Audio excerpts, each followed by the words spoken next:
Must track the other pharaohs. Give them a merciful death.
There.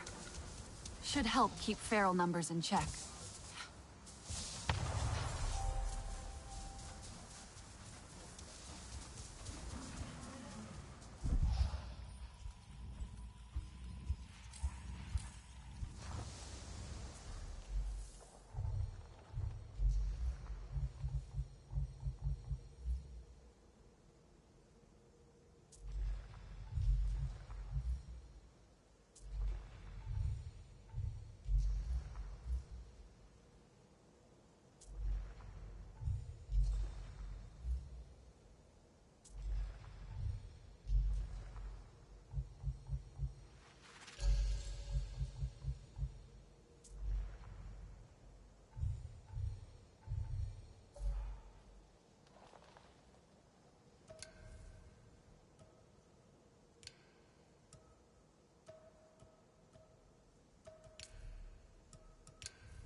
Laser drills.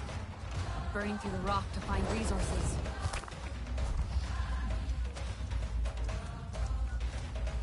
Access the main computer, and you'll be able to hack the terminals and cook those suckers.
appreciate it from. There should be symbols painted on the ground.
Thank you for these gifts.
An ancient forest.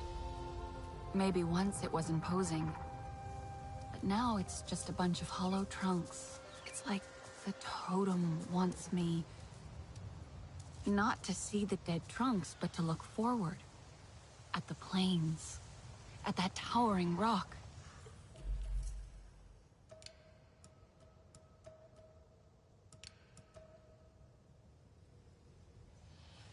At the sky. Is this? An invitation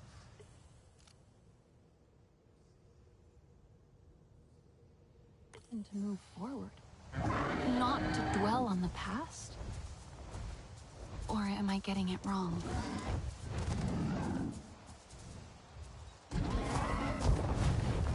Let's go, Fury!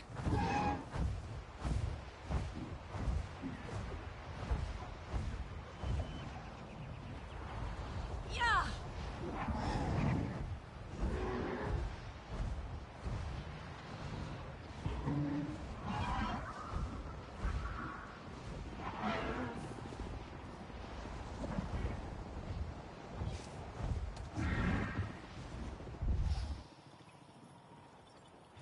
Yeah, yeah!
Hope you like it, Fury.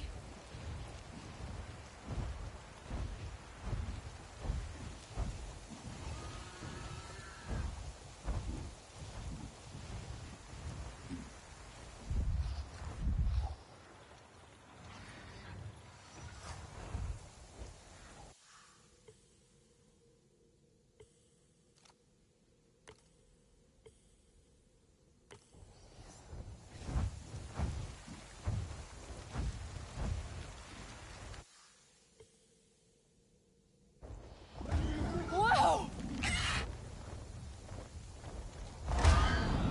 Yeah! I think that's all the kites. Hopefully this brings Fazat some peace.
eager to win in the next competition have come here eager to learn.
I wish the Sky People would keep to the sky. But even a storm... Looking to gain an edge. Looking to gain an edge.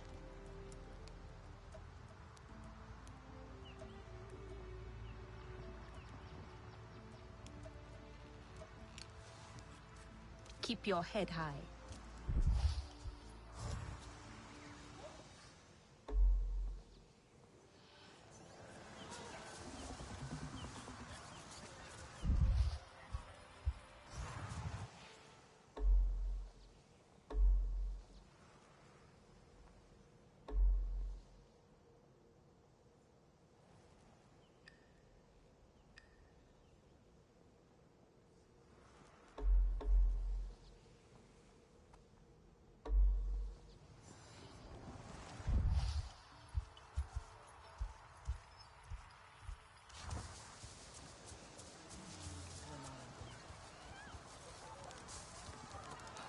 I am glad I went out to your resistance.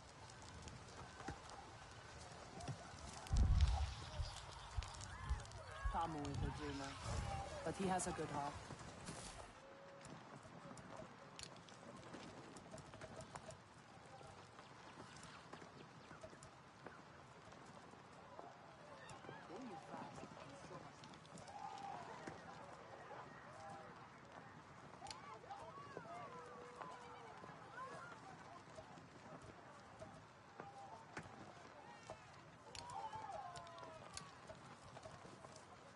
That old lush better focus on painting the Zak.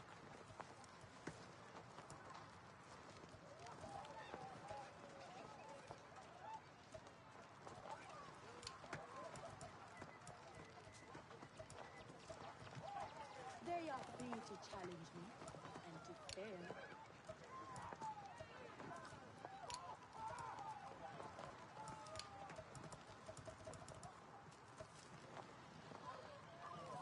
They should all be chased back into the sky.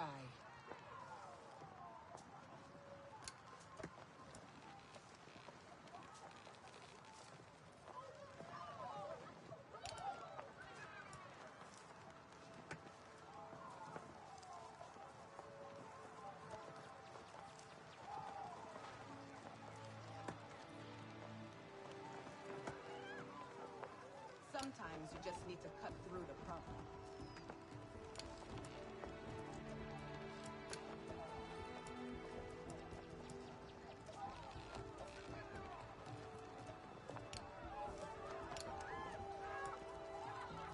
I would like to see the Anaheim country, but it is such a long line.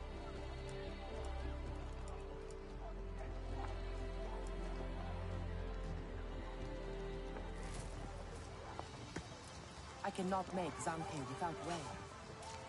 That... But Za, look.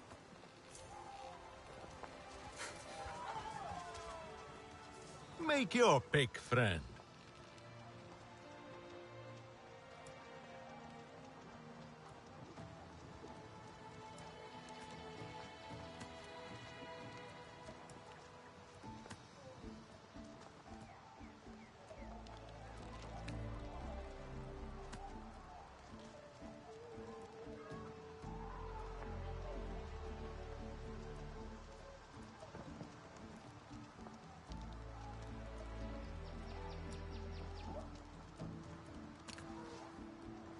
Friendly winds, wanderer.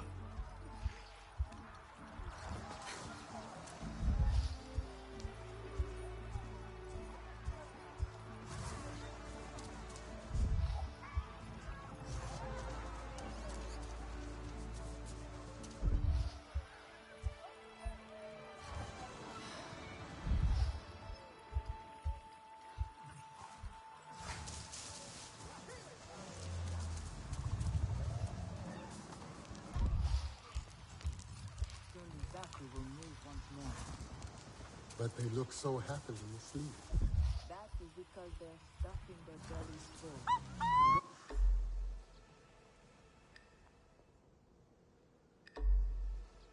Until they get hungry.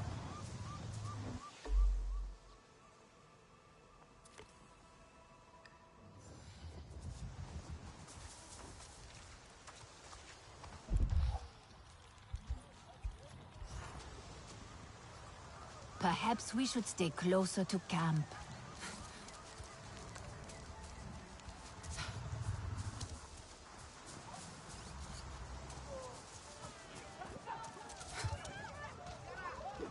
There are few problems that cannot be solved in the ring.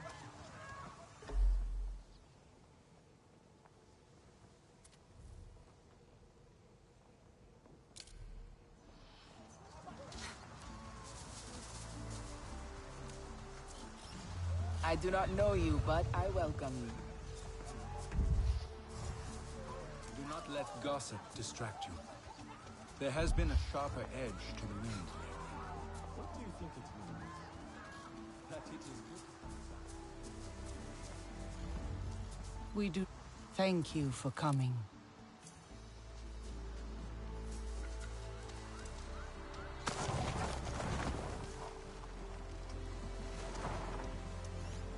Naku, I know that you are listening.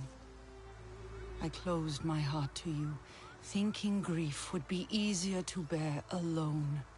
Now it is time for us to be free as we once were. Free as the winds in the plains. There I will see you again, my love. Welcome to the camp. It was beautiful.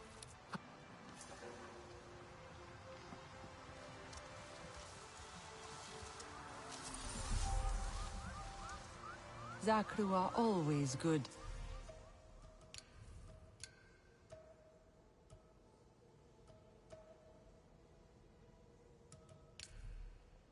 And reliable.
go, Fury! Yeah! Steam injectors. Shooting it into the ground to extract oil.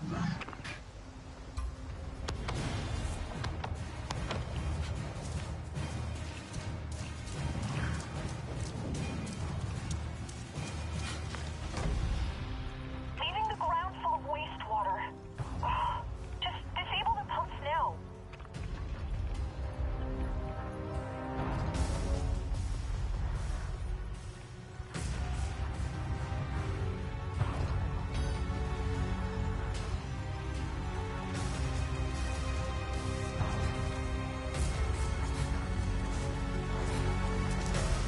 Police have been spotted before today. Be alert.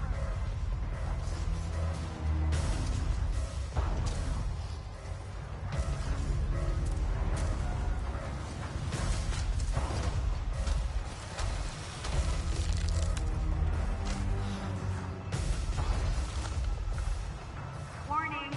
Any incomplete 0981. Stop the clock.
No, right?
They had no warning.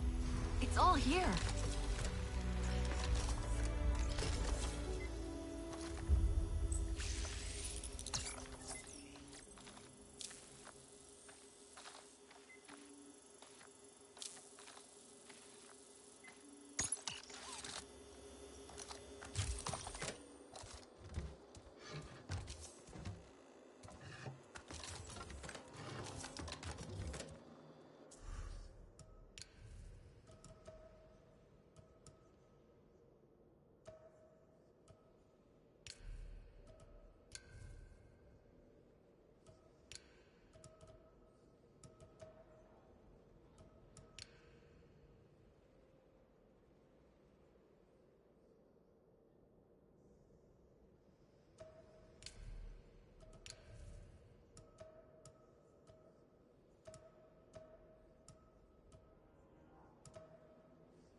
well, Fury.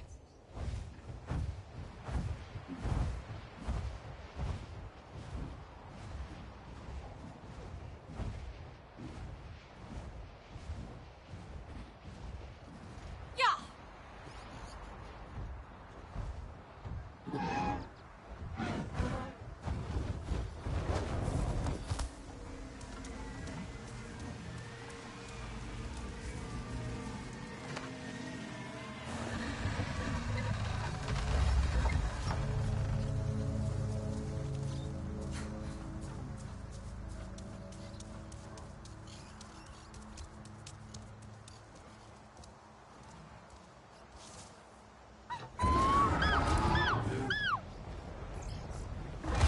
Hey, over here. I have something for us. I've had my eye on some poacher.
My friend, I have heard the news. I heard the news about the Camatire, my friend. We have a new task ahead. Do you mean the mural? I thought it was finished. And it was remarkable. But ought to be true to its subject. And now, the united clans count one more amongst themselves. We must finish it, should we not? So, we need a new pigment? One that represents the silence, the fog, and the mystery.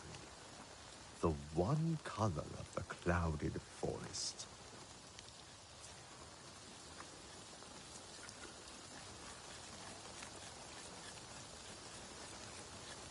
I once dreamt I was a Zaku. It was beautiful.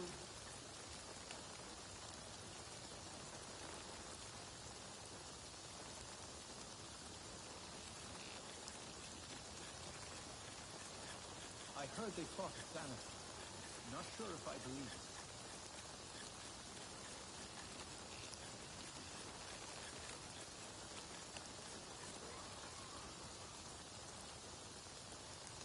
I would like to see the Aramehe home tree, but it is such a long ride.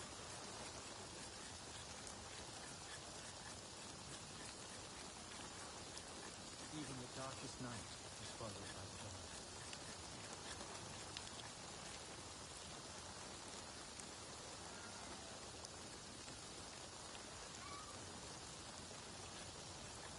She is a curious one, to be sure. But I like her.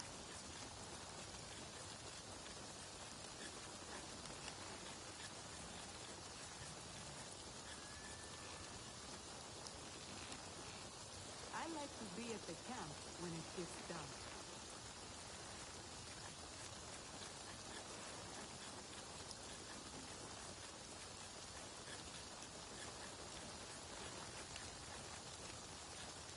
There will be exactly as much milk as they deign to give this fish.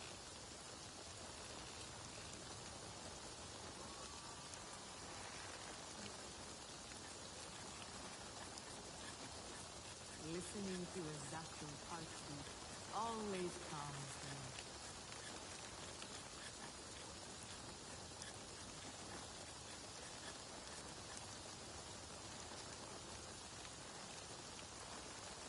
It will be morning soon.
He does not stretch, and then wonders why he aches.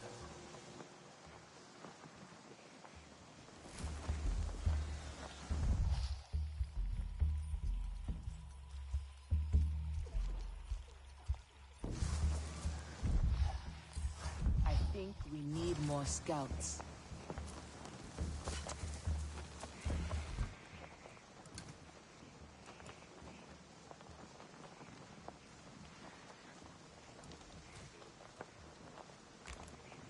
The lanterns welcome the wanderers home.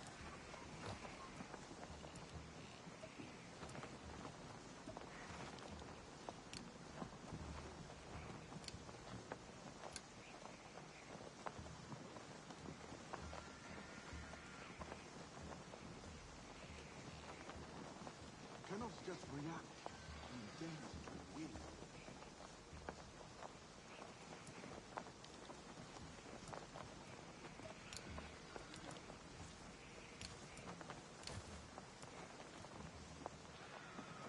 We do not want war, nor are we afraid of it.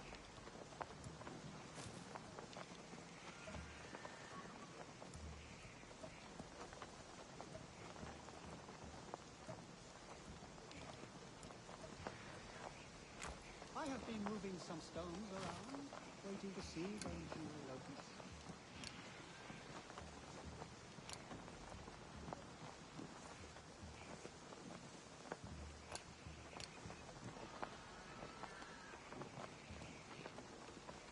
Strike, then think.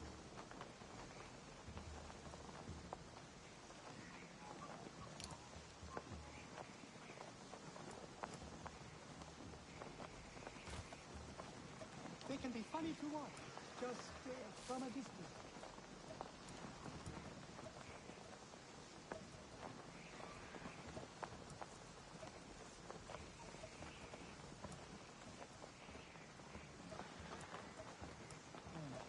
I should get some rest.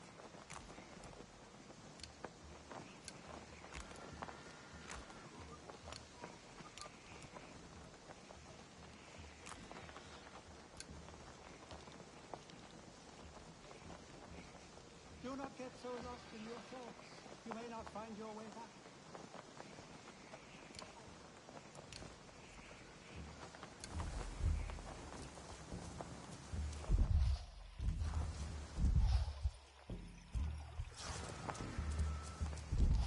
They move fast and so much sleep.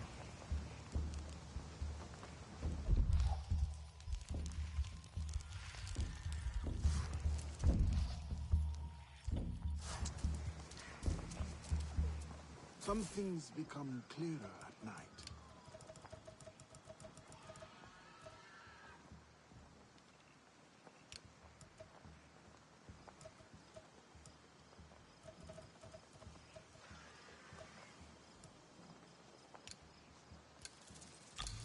One day we will be on the move again. That is good. Change is necessary.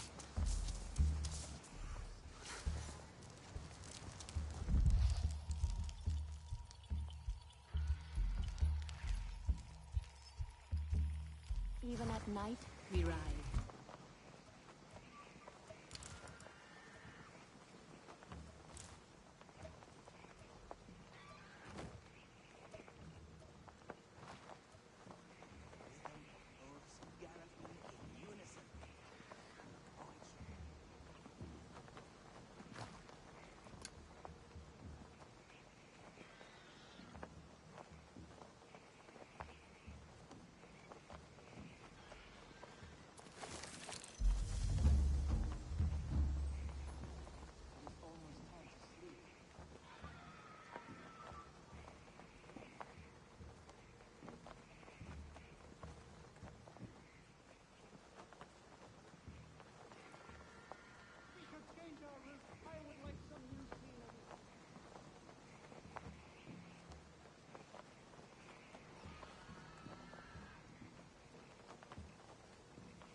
practice the moves until you no longer think about them.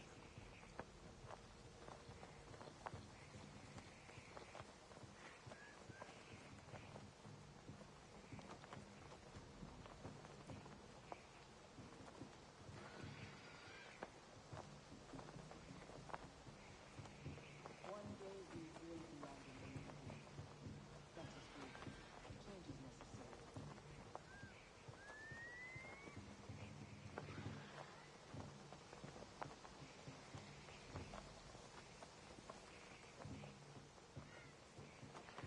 The dire horse are like us Zeswa, free and proud of it.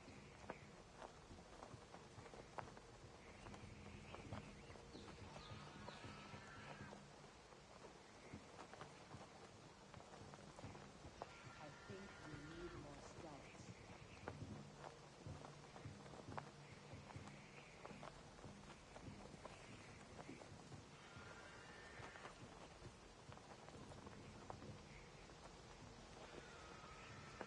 Cheese is the foundation all great wrestlers are built on.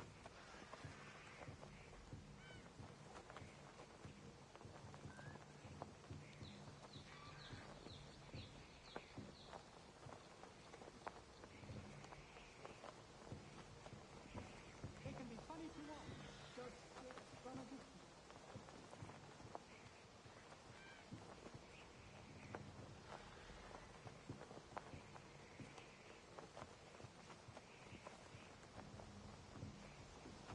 He does not stretch, and then wonders why he aches.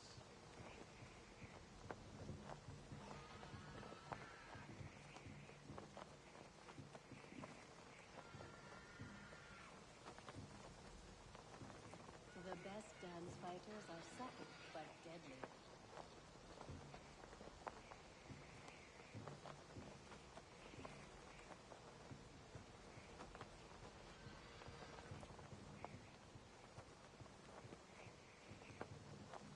I have been moving some stones around, waiting to see them turn over.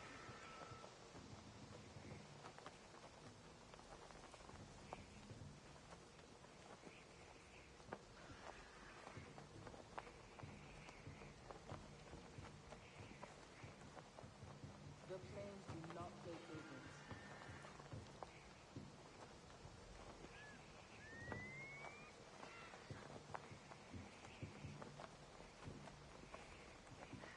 Dance fighting is not the only art.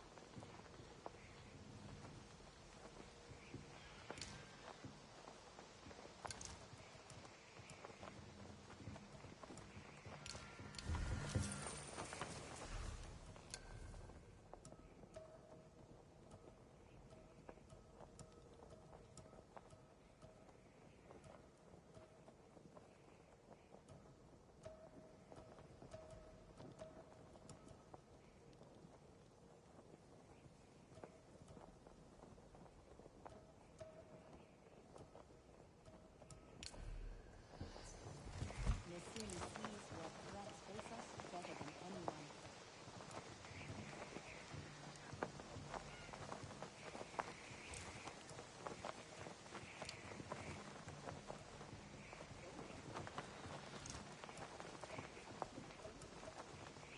A run ahead with cheese is a big tool for defense.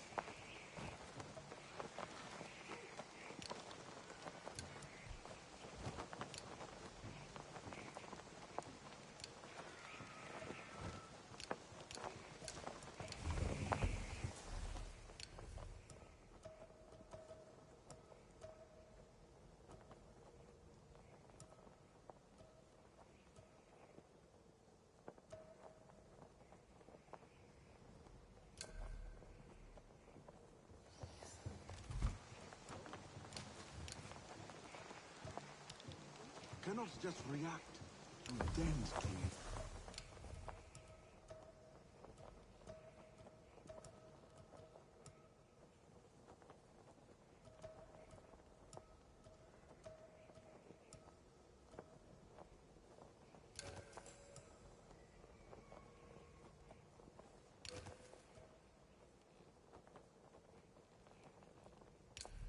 Win.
want war, nor are we afraid of it.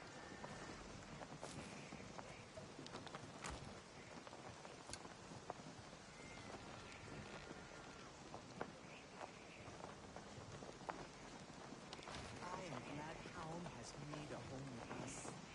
We learned much from her.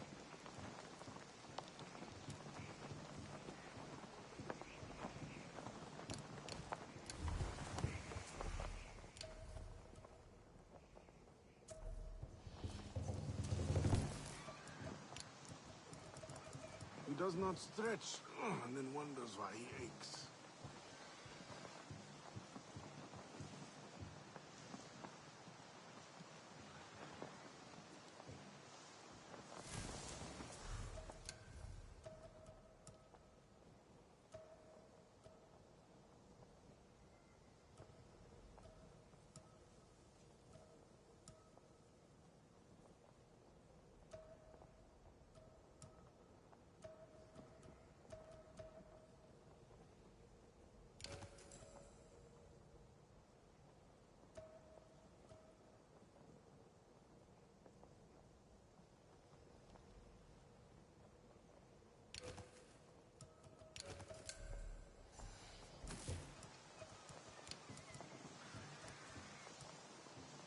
Horse riding is art.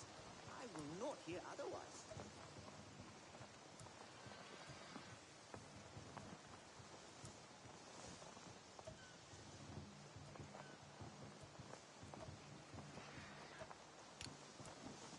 I have been moving some stones around, waiting to see when she will notice.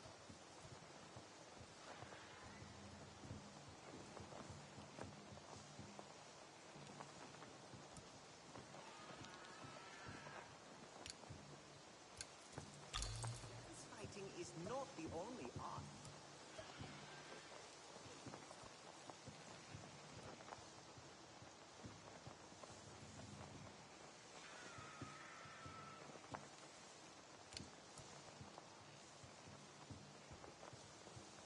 You must be still to read the landscape.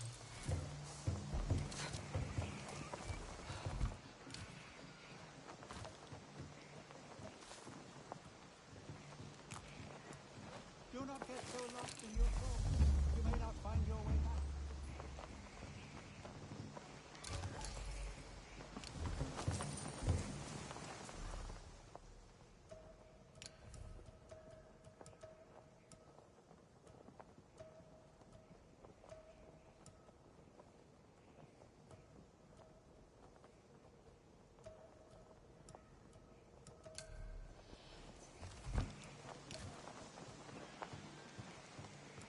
The dire horse are like us Zeswa, free and proud of it.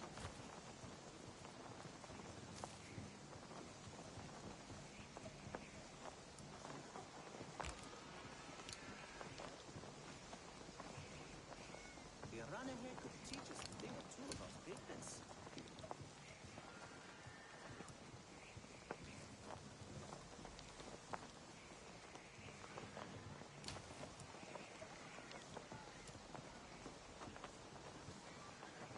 Cheese is the foundation all great wrestlers are built on.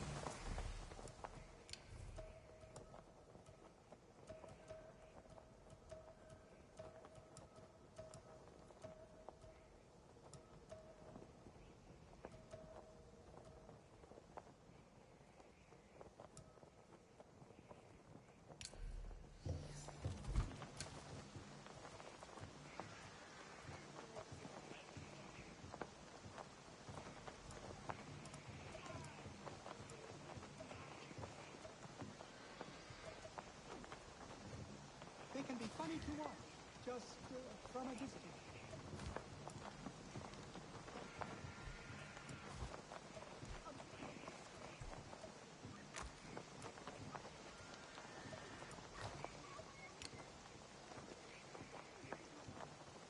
The plains do not play favorites.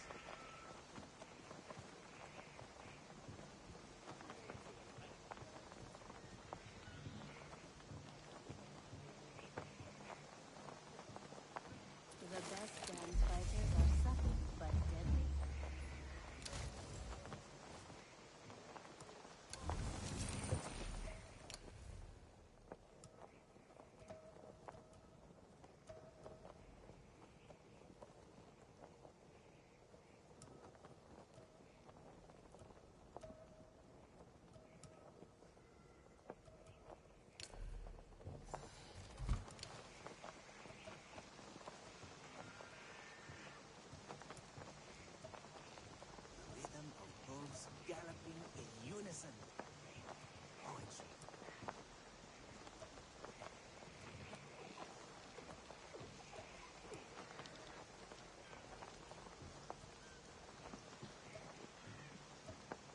change our route. I would like some new scenery.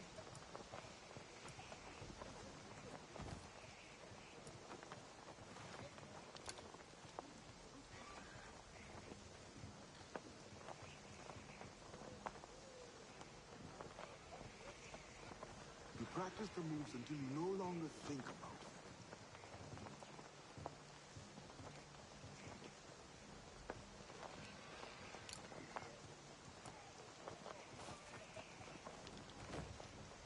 Dance fighting is not the only art.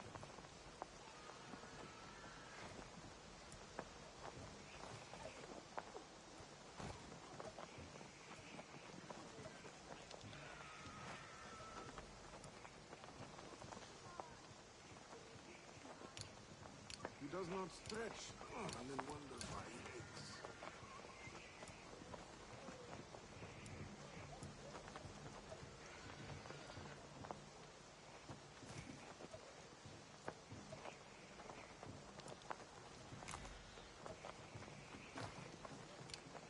One day we will be on the move again.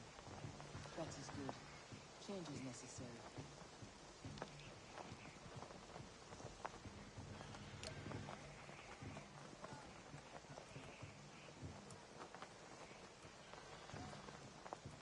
I could not stay at camp all the time.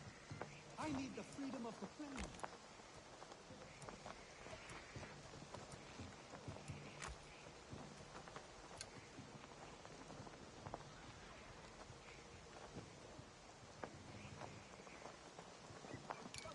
Nessim sees what threats face us better than anyone.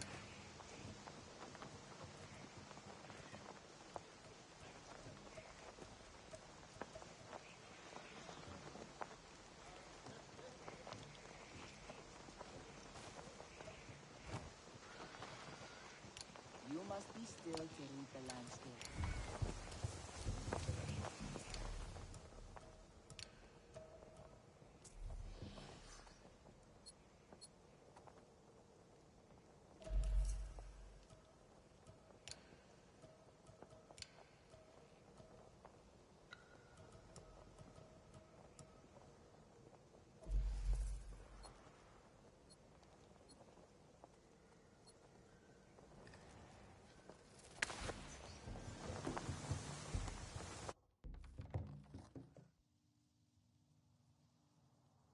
Do a nice brew later.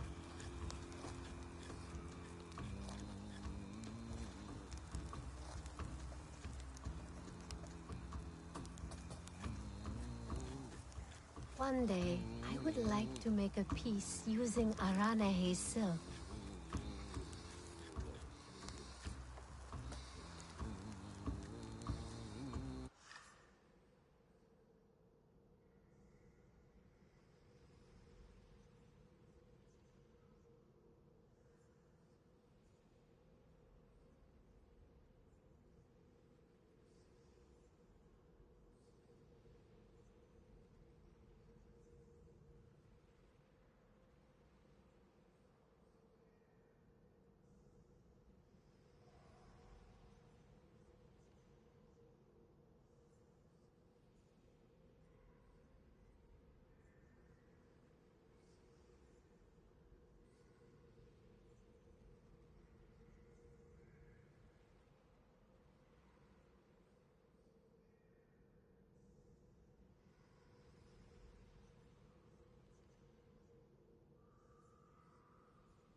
side of the hammock.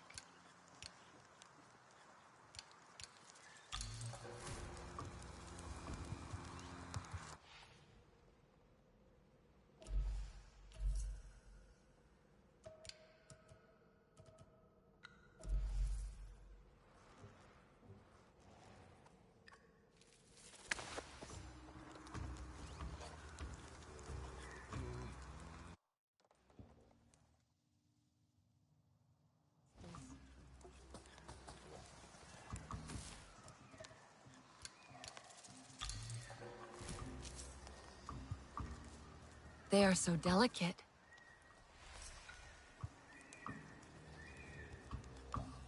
Time to freshen the paint on those old masks.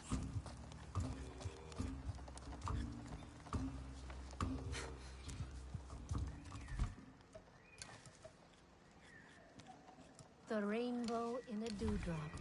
Such inspiration.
Good to see you, Fury.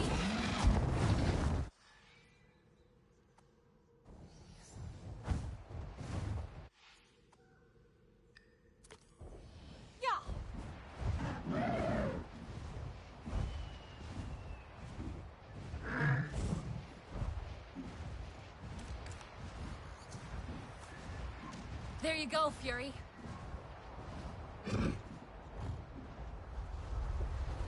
Yeah!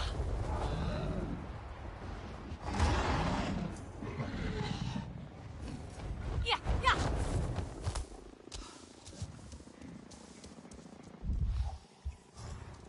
Floating clouds, was it? These seeds. Manuel was here at some point, maybe.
Weeping Colossus, I guess. And these seeds. Manuel came here.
Caught by surprise. Killed in a fight by someone. Were they ambushed?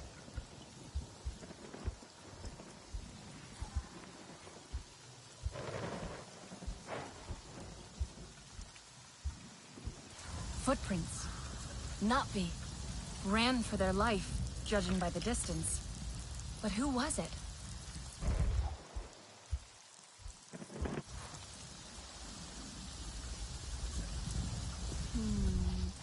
That's not it.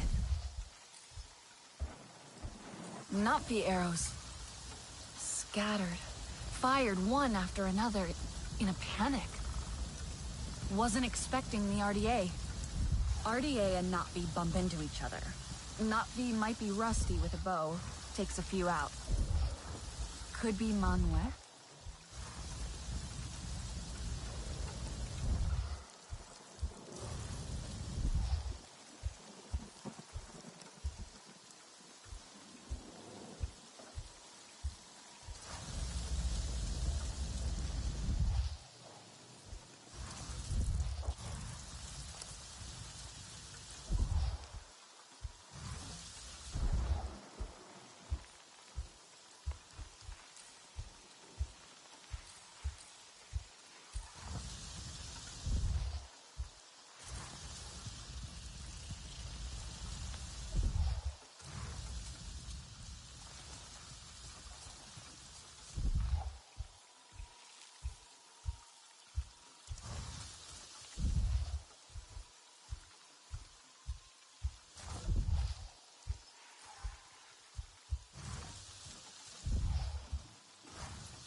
A Na'vi fled the scene, not before dropping a pouch smelling of those seeds. Manuel's favorite. A lone Na'vi, possibly Manuel, bumps into RDA. Neither side prepared. Na'vi takes down a few RDA, then escapes.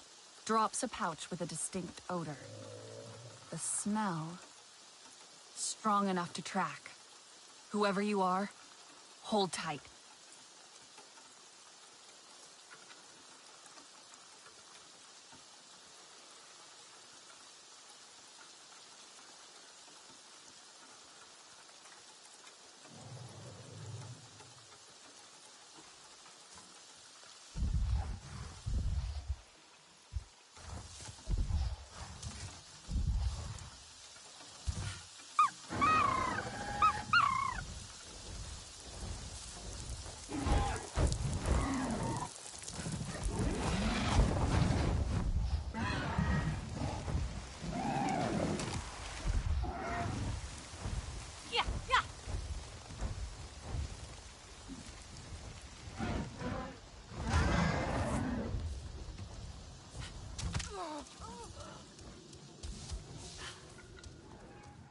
Saw.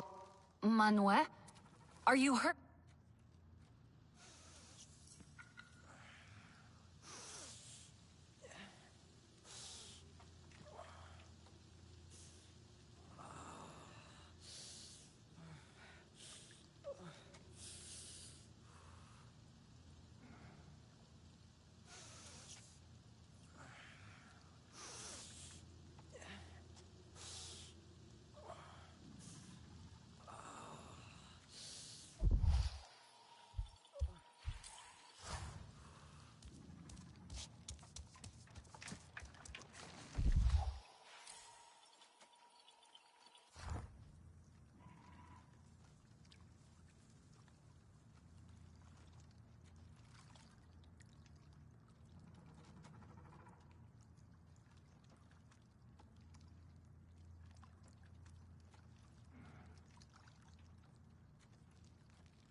Where are you?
water runs so gently under these majestic heavy arches embracing the forest. It's easy to imagine how it flows further, into the plains and beyond the Kinglor forest, spreading everywhere the tale of its kind persistence.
The Sky People are dealt with.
Time to rest my old bones.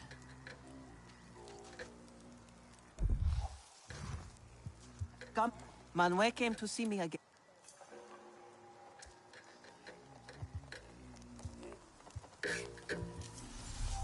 The trees sing differently at night.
Theory versus what the holographic would predict.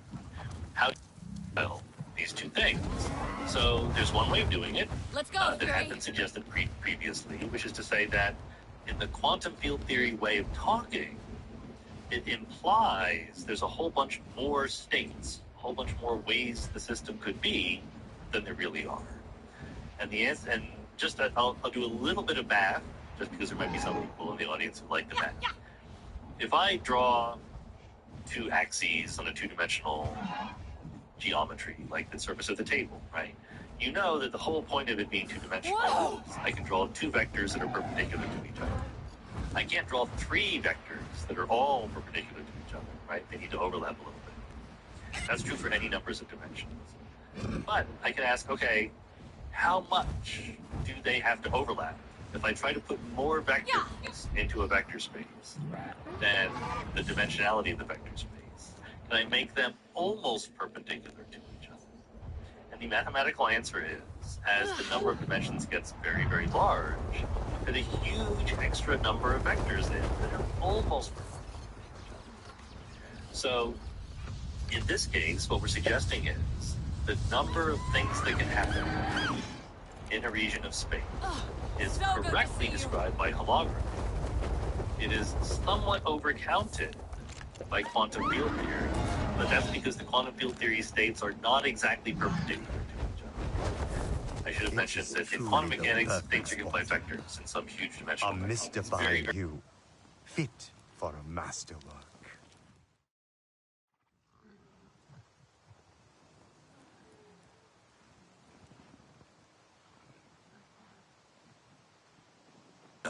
What is the experimental deviation? And it would have been completely respectable if we'd gone through, made some guesses, and found that there is no noticeable experimental difference because, again, these things are in regimes very, very far.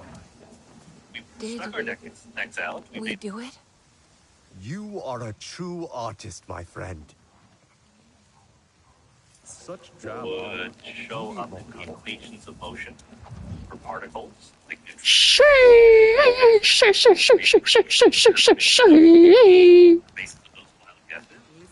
we compared them with data. And what we found is we're pretty close, but haven't yet reached the detectability of the effect that we are predicting.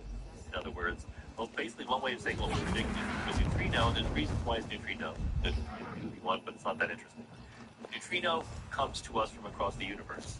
20K on the ticket, head ass boy.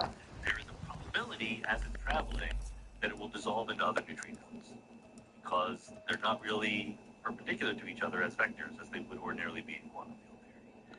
And that means that if you look at neutrinos coming from far enough away with high enough energy, they should disappear. Like if you see a whole bunch of nearby neutrinos, then further away, you should see fewer. And there's an experiment called IceCube, which is this amazing testament to the ingenuity of human beings, where they go to Antarctica, they drill holes, The poachers are at the stone detectors on a string, a mile deep in these holes, and they basically use all the ice in a cube.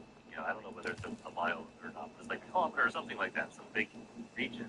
That much ice is their detector. And they're looking for flashes when a cosmic ray or a neutrino or whatever hits ice.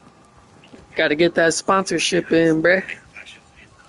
Yes, they're looking for flashes. It is not a Yes, sir. Putting in that work, bruh. Come on now. It's a bunch of strings, many, many, many strings with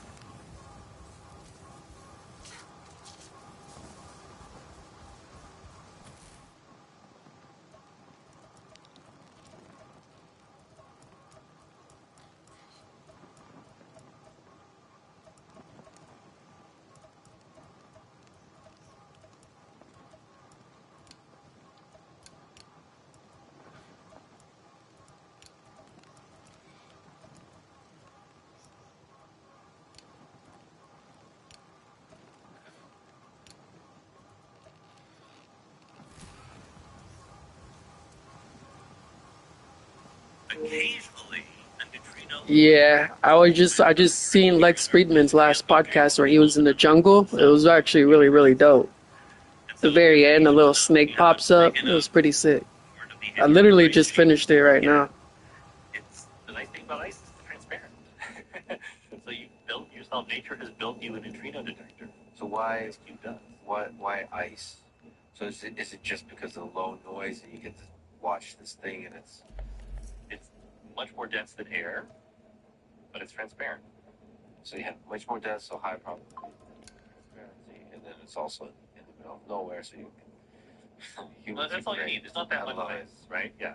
So there's more ice in Antarctica than anywhere else, right? So anyway, you can go and you get a plot from the IceCube experiment. How many neutrinos there are that they've detected with very high energies. And we predict, in our weird little holographic guessing game, that there should be a cutoff. You should see neutrinos as you get to higher and higher energies, and then they should disappear. If you look at the data, their data gives out exactly where our cutoff is. That doesn't mean that our cutoff is right. It means they lose the ability to do exactly where we predict the cutoff should be. Oh boy. Okay. But why is there a limit? Oh, just because there are fewer high energy neutrinos. So there's a spectrum, and it goes down. But what we're plotting here is Yeah, you gotta be careful because podcast is, it only feels the isolation. The more isolation, the easier it is. The more podcast, the more easier it is to isolate yourself and just continue consuming the content. You gotta actually start getting involved. Get yourself a console, get on some Rocket League, and fucking start streaming like me, bro, and you'll be fucking popping. Be part of the conversation instead of just being an observation of it. How do you approach asking these big questions to formulate it as a paper, as an experiment? I was just playing with my boys earlier too. I was just playing some FIFA. I was with like 5 other people, but they just got offline right now. Papers and whatever. Suddenly, you were the world's expert in a really infinitesimally tiny area of knowledge, right? And you know not that much about other areas. There's an overwhelming temptation to just drill deep, right? Just keep doing basically the thing that you started doing. But maybe the thing you started doing is not the most interesting thing to the world, to you, or whatever. So you need to separately develop the capability of stepping back and going, okay, now that I can write papers in that Let's go, Fury. now that I'm sort of trained enough in the general procedure, what is the best match between my interests, my abilities, and what is actually interesting?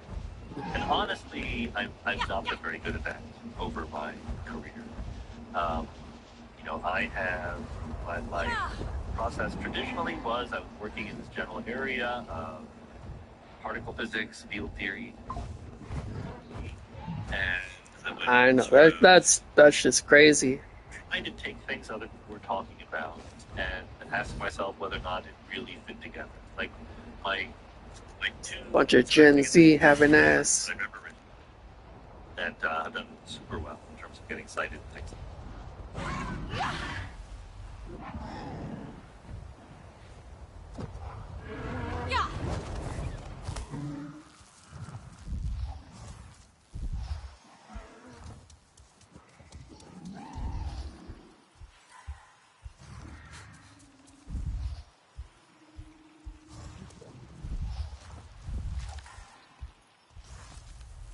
This is it, like Okul described.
Maybe it's linked to...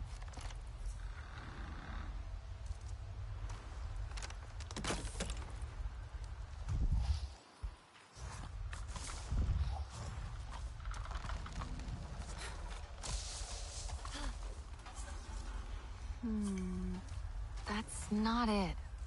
Go. An RDA aircraft came from Tapcon 1 and crashed.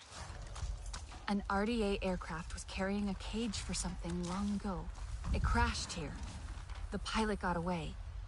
Tapcon 1 must be nearby. Gotta find the location. Hack the black box.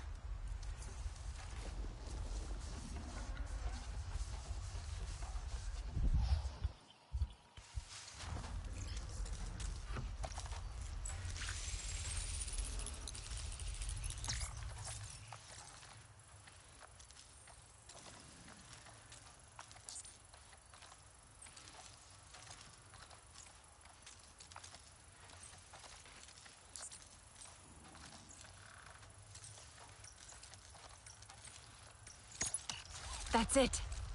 Tell Nor what I found.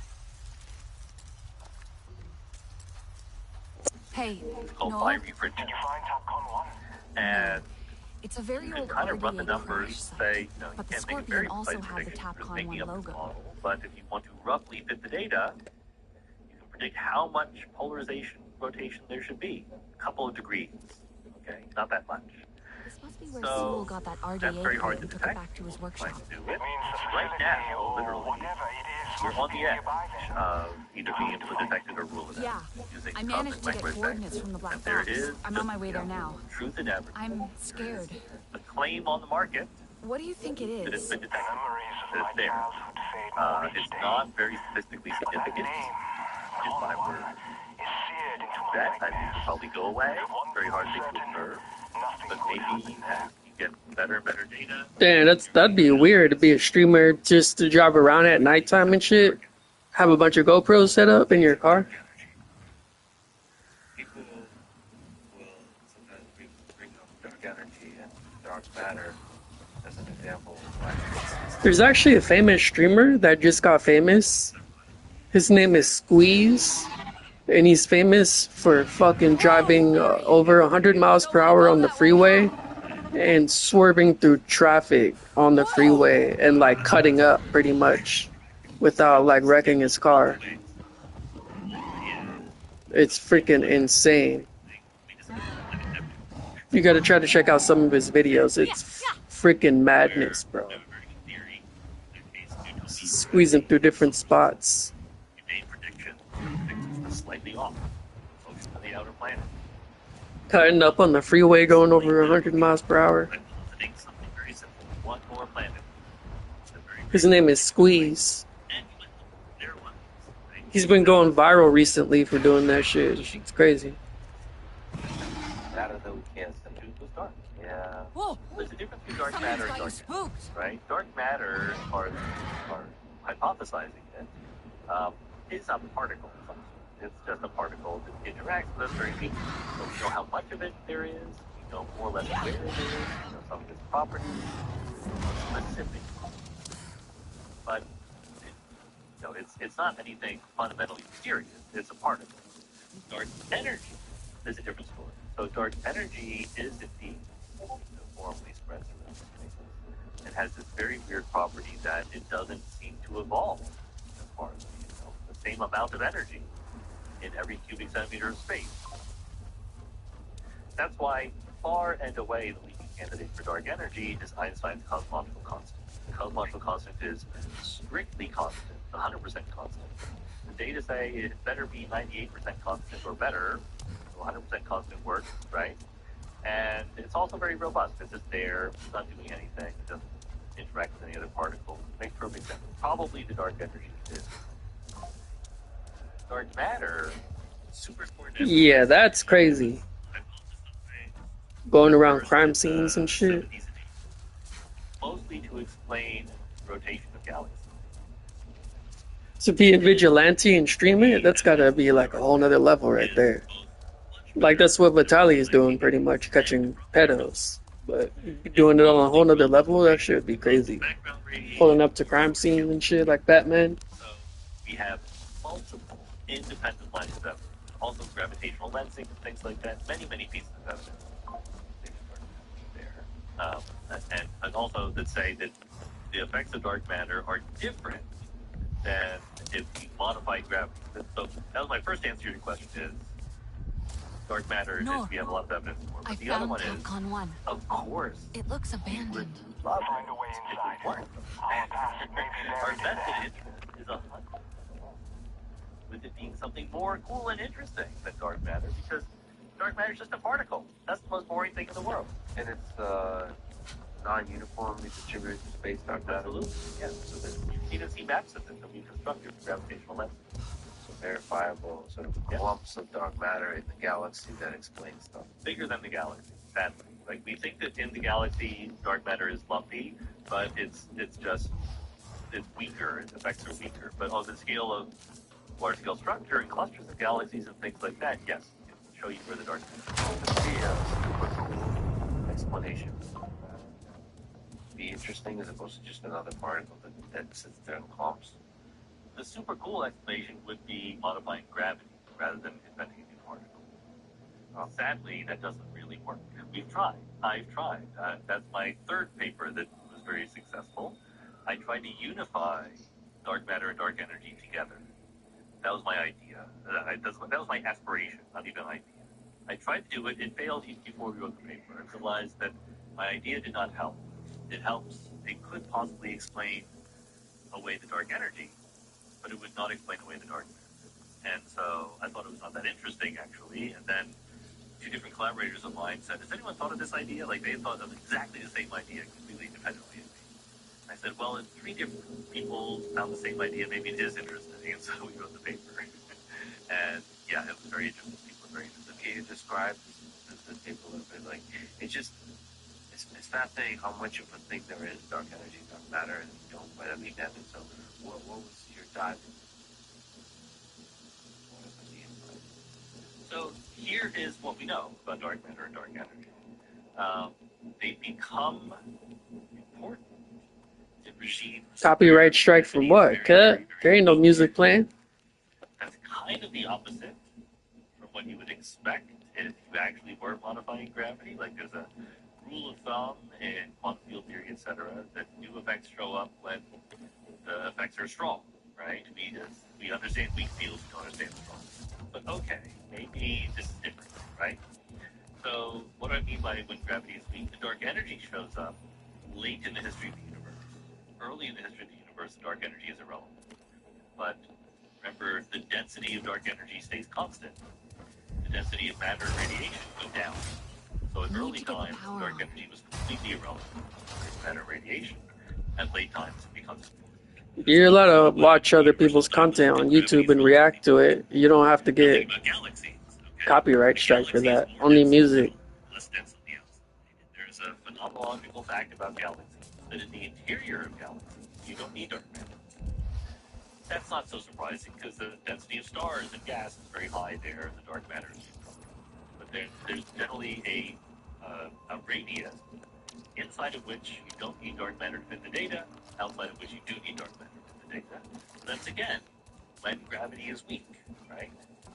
So I asked myself, of course we know in field theory, new effects show up when fields are strong, not weak, but let's throw that out of the window, and I write down a theory where gravity alters when it is weak. We've already said what gravity is. What is gravity? The curvature of space. So there are mathematical quantities that measure the curvature of space. And generally, you would say, like, I have an understanding Einstein's equations. I explain to readers Online. Attempting reconnection to Resource Development Administration Services. More matter energy. That's clear. So say, what if you add a new turbine that says no less matter energy? No reason to do that, except to fit the data, right? So I try to unify the need for dark matter and the need for dark matter. That would be really cool. Super cool, right? It'd be the best. It'd be great. But it didn't work. But it's really interesting. Gravity is so funky when there's so much of it. Like they're almost like at the edge of it. This place is creepy. That was exactly the hope. But the great thing about physics is there are, right?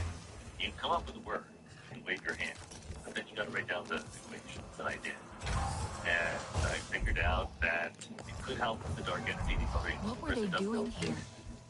I'll take a look around. It just sucks that the scale Maybe it's of linked to... scale of solar systems. Hey, I found cages. And there are restraints. I agree. Again, that's why bad, it's a little bit... I tear my hair Looks like they had not be in when cages. People who are not There's a door up ahead. Refuse physicists say, using I the don't plot know. because they need I'll dark see matter what else I and can dark find. energy. I don't want dark matter and dark energy. I want something much cooler than that. I've tried, but you gotta listen to the equations and to the data. You mentioned big paper, your first ever, your first awesome paper ever, your second awesome paper ever. Of course, we were big paper, so you're being very harsh. Well, by the way, it's not awesome, man. This is impact, right? There's no correlation between awesomeness and impact, right? Some of my best papers don't without a stone. By order of sport. The first paper was called Limits on the Lorentz and Parity Violating the Modification of Electromagnetism, or electrodynamics. So we figured out how to violate Lorentz invariance, which is the symmetry underlying relativity. And the important thing is we figured out a way to do it that didn't like anything else. And it was experimentally testable. So people loved it. The second paper was called Quintessence and the Rest of the World. Quintessence is this dynamical dark energy field. The rest of the world is because I was talking about how the potential field would interact with other particles and how to avoid the interactions you don't want. And the third paper was called Is Cosmic Speed Up Due to Gravitational Physics? No. So you see the common theme. I'm taking Don't think what we so. know, standard model particle physics, general relativity, tweaking them in some way, and then trying to fit There would not be children here, Nor. They did a drawing on the Ideally, wall. yes. That's right. That's the goal. It doesn't feel like a school. There's makeshift bedding. But everything's old and broken, so it's hard to tell. Because I guess you mentioned quanta and We need more answers. that's focusing on quantum mechanics. Big question first. Treated like animals. Disinfected and showered. Perhaps close. Mechanics is a harder one. You know, I wrote a textbook on This general place was a relativity, prison, and I not a started by school. saying, They brought us the here in relativity is restraints most and took our beautiful clothes and physical theory belongings. ever invented. I will stand by that. It is less fundamental than quantum. Quantum mechanics is a little more mysterious. Showers? So Worse than the ones at school. it's a little bit clunky right now. You know, if you think about how we teach quantum mechanics to our students, the Copenhagen interpretation, it's a god-awful mess. Like, no one's going to accuse that of being very beautiful. I'm a fan of the many worlds interpretation of quantum mechanics, and that is very beautiful in the sense that fewer ingredients, just one equation, it could cover everything in the world. It depends what you mean by beauty, but I think the answer to the question is quantum mechanics can start with extraordinarily austere, tiny ingredients, and it can spill into the world. I remember that one kid always washing their hands. NASA wanted to scrub the Nazi off. Comprehensive general away Pandora. Great. Quantum mechanics like that started here. They had beds for little ones. So I don't know We if must that's have been beauty or so not. scared, Norm. I don't want to theory, the predictive power of the theory, and but maybe I should. theory I'm going to see what else is buried in here. See around us. It's a bonus here. In classical mechanics, I have a particle here, particle there. Describe them separately. I can tell you what this particle is doing, what that particle is doing. In quantum mechanics, we have entanglement, right? As Einstein pointed out to us in 1935. And what that means is there is a single state for these two particles. There's not one state for this particle, one state for the other particle. And indeed, there's a single state for the whole universe. Called the wave function of the universe, if you want to call it that. And it obeys one equation. And it is our job to sort of chop it up, to carve it up, to figure out how to get tables and chairs. What was that? All in one place. jet skis and ATVs.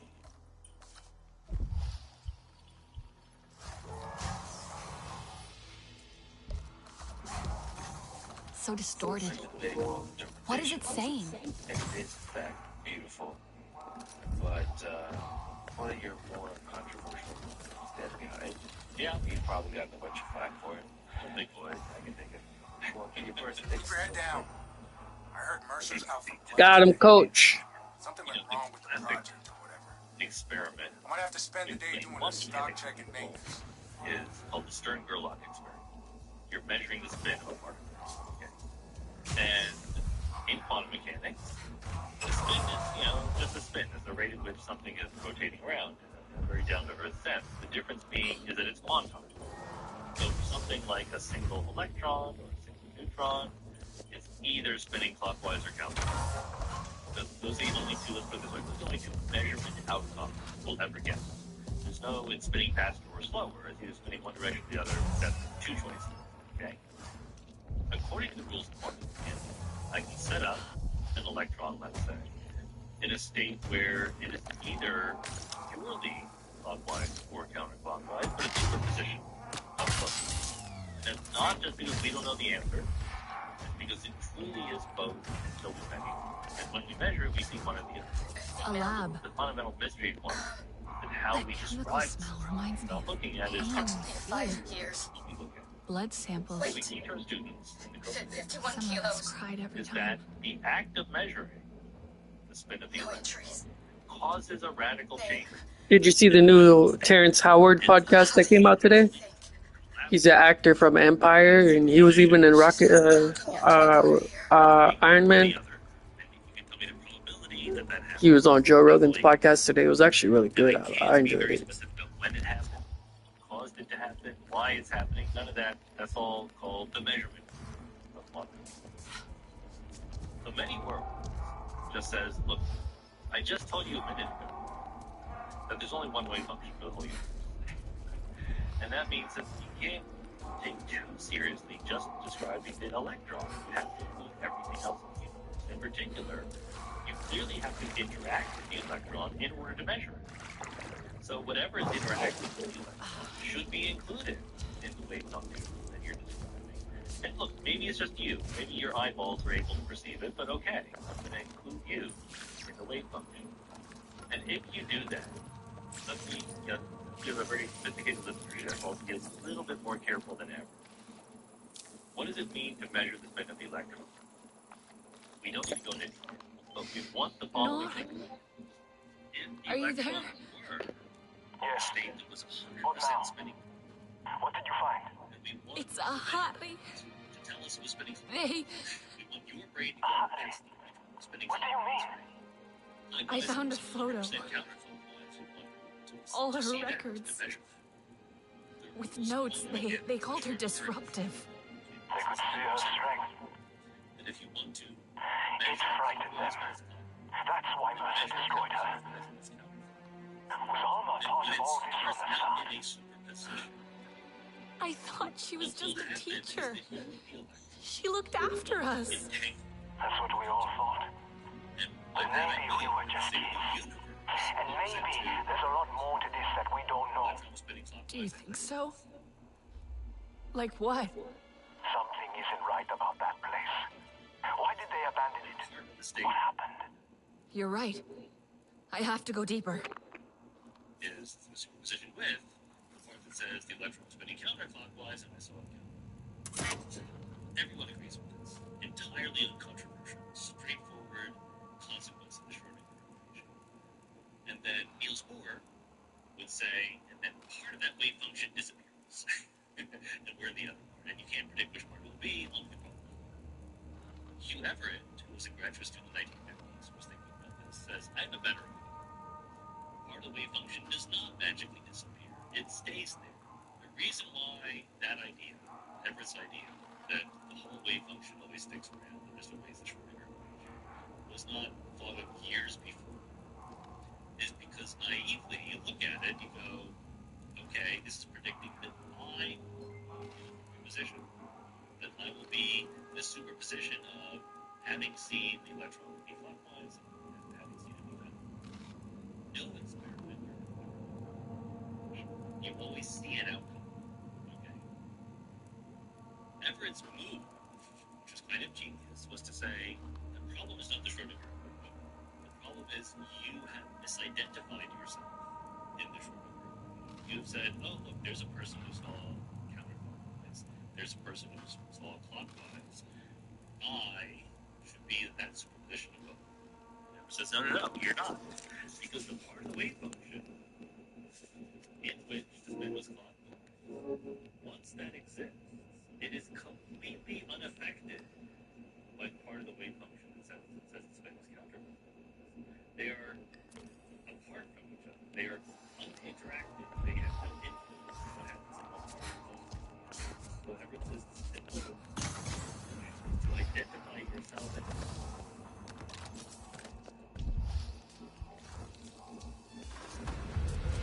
as either What was that? the one who saw spin clockwise or the one who saw spin counterclockwise. There's a There Thanatar are in now here two too. people. Once you've done that experiment. The Schrodinger I equation think so. doesn't have to be messed with. But All this you is have too to do important is to turn locate back yourself now. correctly in the wave function. That's the The number of worlds is very, very, very, very big. Where do those worlds fit? Where do they go? The short answer is the worlds don't exist in space. Space Was that? exists separately in each No. world. Can't make it out. So, I mean, there's a technical answer to your question, You which won't is helpful. believe this. It's still possible quantum It's Alma's grow tank. You know, where they made her not be self. these worlds somewhere. That's just a wrong intuition that we have. There is no such thing as the physical spatial location of the worlds, and space is inside the world. One of the properties of this interpretation is that you can't travel from one world, which kind of makes you feel that they're existing separately. They are existing separately and simultaneously.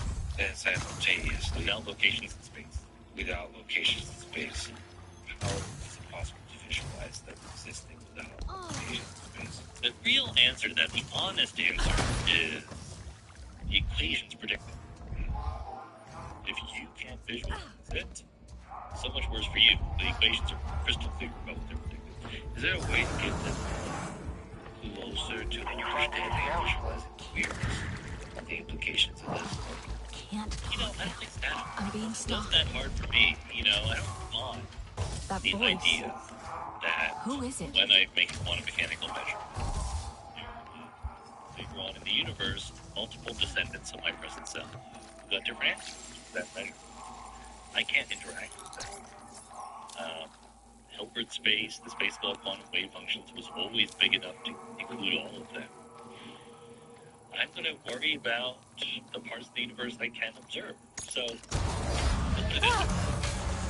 Many worlds come about by taking the Schrodinger equation. The Schrodinger equation was invented at the data, at the spectrum of different atoms, different emission and absorption experiments. And it's perfectly legitimate to say, well, okay, you're taking the Schrodinger equation, you're extrapolating it, you're trusting it, believing it, beyond what we can observe. I don't want to do that, right? That's perfectly legit, except, okay, then what do you come up with a better theory? You're saying you don't believe the Schrodinger equation. Tell me the equation that you believe in. Turns out, people done that. Turns out it's super hard to do that in a legitimate way. And they were really clean. Absolutely, most austere, clean, no extra baggage theory of quantum. In fact, is correct. Isn't it the weirdest thing of anything we know? Yes. In fact, let me put it this way. The single best reason, in my mind, to be skeptical about many is not because it doesn't make sense or it doesn't fit the data or I don't know where the worlds are going or whatever. It's because to make that extrapolation, to take seriously the equation we know is correct in other regimes, requires new philosophy, requires a new way of thinking about identity, about ability, about prediction, a whole bunch of things. I think it's work to do that philosophy. I'm doing it, others have done it, and it's very, very doable. But it's not straightforward. It's not a simple extrapolation from what we already know. It's a grand extrapolation. It's coming from that office. And you just have to be sort of Got him, Poach. conservative and say, that's a step too far, I don't want to buy Got it. him, Poach. I'm sympathetic to that. I think that you're just wimping out. I think that you should have more courage. I know, but I get the impulse. That's how you do it, dog. That's how you do it, fool.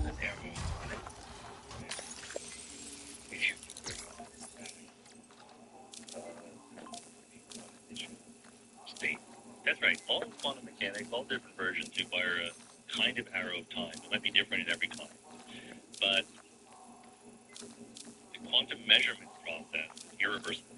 You can measure something, it collapses, you can't go back. If someone tells you the outcome, if I say, I measured an electron, its spin is clockwise. They say, what was it before I measured it? You know there was some part of it that was clockwise, but you don't know how much, right? And many worlds is no different. But the nice thing is that the cognitive arrow time you need in many worlds is exactly the kind of arrow time you need anyway for entropy and thermodynamics. So you need a simple, low entropy initial state. You need So if you actually look at under many worlds to the entire history of the universe, correct me if I'm wrong, but it looks very deterministic. Yes. In each moment, does the moment contain the memory of the entire history of the universe? To you, does the moment contain the memory of everything that preceded it? As far as we know, so according to many worlds, the wave function of the universe, all the branches of the universe once, all the worlds, does contain all the information. Calling it a memory is a little bit... Damn it. Dangerous. RDA. It's not the same kind of memory that I have in our brains. Because our memories rely on the arrow of time. And the whole point of the Schrodinger equation or Newton's laws is they don't have built in. They're reversed. The state of the universe not only remembers where it came from, but also determines where it's going to go. The way that our memories do. But our memories do replay. Can you do this? We can, but the act of forming a memory increases the entropy of the universe. It's an irreversible process also. Right? You can walk on a beach, your footprints there, that's a record of your past. It will eventually be erased by the ever-increasing entropy of the universe. But you can imperfectly replay it. I guess, can we travel back in time imperfectly? It depends on the level of precision you're trying to ask that question. You know, the universe contains the information about where the universe was, but you and I don't. We're nowhere close. It's what? Computationally very costly to try to consult the universe.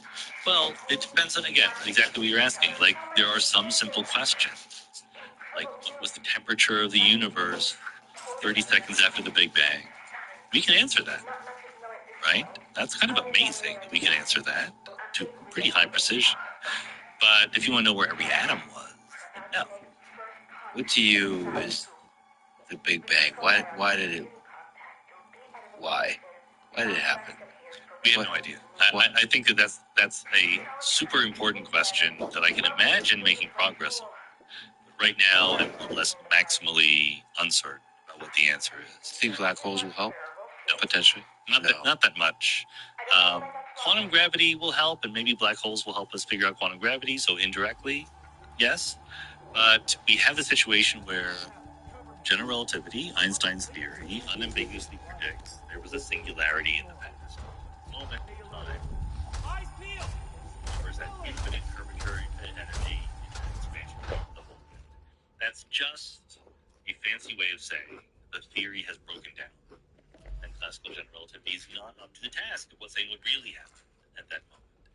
So it is completely possible there was, in some sense, a moment of time before which there were no other moments.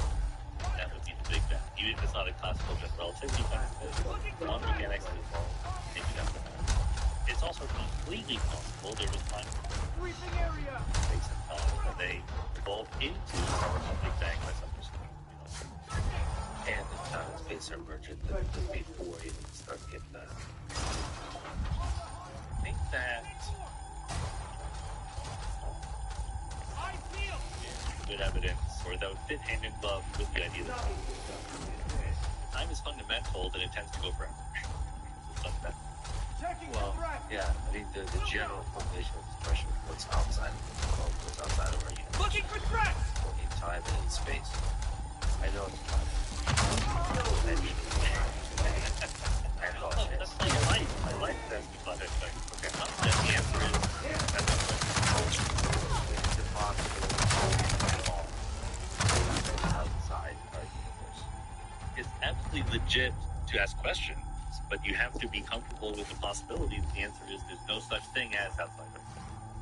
Absolutely on the table. In fact, that is the simplest, most likely to be correct that we know. But it's the only thing in the universe that would happen outside. If the universe is the totality of everything, not have an outside. So, outside. We want there to be. We want there to be sort of a creator, a creative force that led to this. And outside, like this is our town, and then there's a bigger world. There's always a bigger world. because that is our experience. That's the world we grew up in, right? The universe doesn't need to obey those rules. Such a weird thing. When I was a kid, that used to keep me up at night. Like, what if the universe had not existed? Right. Hey, anyone know anything about this surprise shipment of hazardous chemicals? This is some seriously amped up corrosives. And now I have 80 barrels taking up space in my warehouse? The old theories that we're the center of everything, it just feels suspicious. That's why many worlds is kind of exciting to me, because it's humbling in all the right kinds of ways. It feels like infinity is the way this whole thing runs. There's one pitfall that I'll just mention, because there's a move that is made in these theoretical edges of cosmology that I think is a little bit mistaken, which is to say, I'm going to think about the universe on the basis of imagining that I am a typical observer. This is called the principle of typicality, or the principle of mediocrity, or the Copernican principle. Nothing special about me. I'm typical as you. But then we draw conclusions. And what you end up realizing is you've been hilariously presumptuous, because by saying I'm a typical observer in the universe, you're saying typical observers in the universe are like me. And that is completely unjustified by anything. So I'm not telling you the right way to do it, but these kinds of questions that are not quite grounded in experimental verification or falsification are ones you have to be very careful of. That to me is one of the most interesting questions. There's different ways to approach it, but like, what's outside of this? Well, how did the big mess start? How do we get something from nothing? That's always the thing you're studying. You're studying all of these questions. You're always you're always sneaking up to that question. Yeah, I think that's probably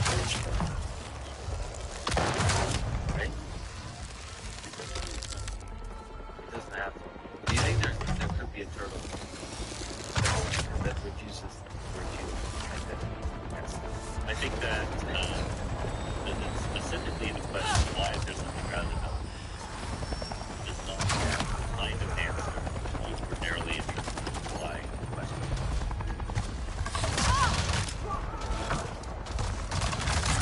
We're embedded in the universe. We have to take advantage of the features of the universe that we know about. So the universe itself, as far as we know, is not embedded in anything. Bigger or stronger, and therefore just be. Do you think it's possible this whole place is simulated? Sure. It's a really interesting, dark, twisted video game for all its system. You know, my own podcast listeners, Mindscape listeners, tease me because they know I AMA episodes. If you ever start a question by asking me, do you think it's possible that? The answer would be yes. That might not be the answer that you care about, but it's possible, sure, as long as you're not, adding two even numbers together and getting an odd number. When you say it's possible, there's mathematically yes, and then there's more of like intuitive. Sky and sculpture. What happened? RDA. They must have been alerted when the power came back on. But I made it out. If there's any Place was awful, Nor. I'm sorry you had to be there alone. the simulation. I also think there's absolutely Alma no left reason some to old take it audio seriously. diaries. She Do you also think mentioned a humans will try to meeting create place one? called the I guess Sarandu that's Moot. how I always. I see what. I I spent remember. quite a bit of time A tattered memory they the made me last 2 forget. years. I think that's where they took us from. I'm going there now. You I get just to am go home. always Maybe. captivated. Let's see by what the I find there possibility of first. creating We're so high close. resolution worlds, and as we'll talk a little bit about artificial intelligence, sort of the advancement on the Sora front, you can automatically generate those worlds, and the possibility of existing in those automatically generated worlds is pretty exciting, as long as there's consistent physics, quantum mechanics, and relativity that governs the generation of those worlds. Yeah. So it just seems like humans will for sure try to create this. Yeah, I think they will create better and better simulations. I think the philosopher David Chalmers has done what I consider to be a good job of arguing that we should treat things that happen in virtual reality and in simulated realities as just as real as the realities we experience. I also think that as a practical matter, people will realize how much harder it is to simulate a realistic world than we say it would be. So this is not a my lifetime kind of Yeah. Good to see you, Fury. A prototype that's progressive, the thing that governs everything. Similar question on this point is AGI. Yeah, you said that we're very far away from AGI. I want to eliminate the phrase AGI. So, basically, when you're analyzing large language models, seeing how far are they from whatever AGI is, and we could talk about different notions of intelligence, that we're not as close as kind of some people probably view. What's your intuition behind that? My intuition is basically that artificial intelligence is different than human intelligence. And so the mistake that is being made by focusing on AGI among those who do is an artificial agent that, as we can make them now or in the near future, might be way better than human beings in some things, way worse than human beings at other things. And rather than trying to ask how close is it to being a human-like intelligence, we should appreciate it for what its capabilities are. That will both be more accurate and help us put it to work and protect us from the dangers that rather than always anthropomorphize it. I think the underlying idea there, under the definition of AGI, is that the capabilities are extremely impressive.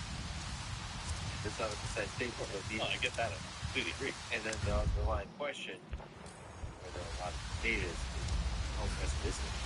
What are the limits of large language models? Can they really Nor. things like common sense reasoning? How much I'm do at the they really location, understand? and what? Or are they just fancy big machines? it's a sad, desolate And, place, Nor. So where do you fall on that? Did our people really come here? It's thick with Yava and nothing grows. Many I wish I could see. Is there anything from our people? I'm a physicalist about consciousness and awareness. I see no obstacle to, in principle, building an artificial machine that is indistinguishable in Oh, collective no. cognition from a human being. There are rock But we're not paintings trying and children's to do toys. that, right? What a large It all language feels model is strangely trying to do familiar. is to predict that. That's what it does. And it is leveraging the fact that we human beings, for very good evolutionary biology reasons, attribute intentionality and intelligence and agency to things that act like human beings. As I was It's like driving reaching here a hand back in into time. this podcast space, I was using Google Maps. Google Maps was talking to me, but I wanted to stop and get a cup of coffee. So I didn't do what Google Maps told me to do. I went around a block that it didn't like. And so it gets annoyed, right? It says, like, why are you doing it? It doesn't say exactly this, but you know what I mean. It's like, no, turn left, turn left. I found something wonderful. It is possible as a human Gifts being from the Kametire. not to feel Beautiful a little sad artifacts. that Google Maps is getting mad at you. It's not. It's not even trying to. It's not a large language model. It's not.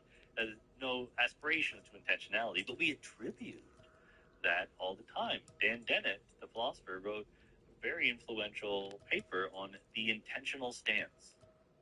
The fact that it's the most natural thing in the world for we human beings to attribute more intentionality to artificial things. There. Which is not to say it can't be really there. But if you're trying to be rational, and if you're thinking about this, the first step is to recognize our is that I found huge Anna's bias vials towards attributing untouched in things below the baskets. surface. So, they didn't even use the medicine They're able he to gave our at the surface level vacuum. So if that huge bias of intentionality is there in the data, in the human data, in the vast landscape of human data that AI models, large language models, and video models in the future are trained on, don't you think that that intentionality will emerge into the behavior of these systems naturally? I don't think it will happen naturally. I think it could happen. Again, I'm not against the principle. But again, the way that large language models came to be and what they're optimized for is wildly different than the way that human beings came to be and what they're optimized. This must be the place I think Alma we're mentioned. missing a chance to be much more clear-headed about what large language models are. I think so. Like judging them against human beings, again, both in positive ways and negative ways. And Well, now I think it's it sort of push back on what they're optimized for. It's different to describe how they're trained versus what they're optimized. I'll keep looking. They're trained is a very trivial way of predicting text tokens. But you can describe what they're optimized for, and what the actual task at hand is to construct a world model, meaning an understanding of the world. And that's where it starts getting closer to what humans are kind of doing. We just, in the case of large language models, know how the sausage is made, and we don't know how it's made for us humans. But they're not optimized for that. They're optimized to sound human. That's the fine-tuning. But the actual training is optimized for understanding, creating a compressed representation of all the stuff that humans have created on the internet. And the hope is that that gives you a deep understanding of the world. Yeah. So that's why I think that there's a set of hugely interesting questions to be asked about the ways in which large language models actually do represent the world. Because what is clear is that they're very good at Satno?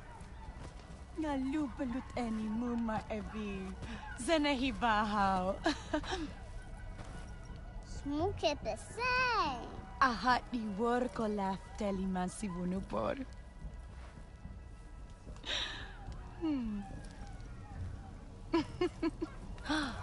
Tasunung arwe wai telem kefyat. Torola yung arlora wai telemanim. Tevurit ne yapi ven.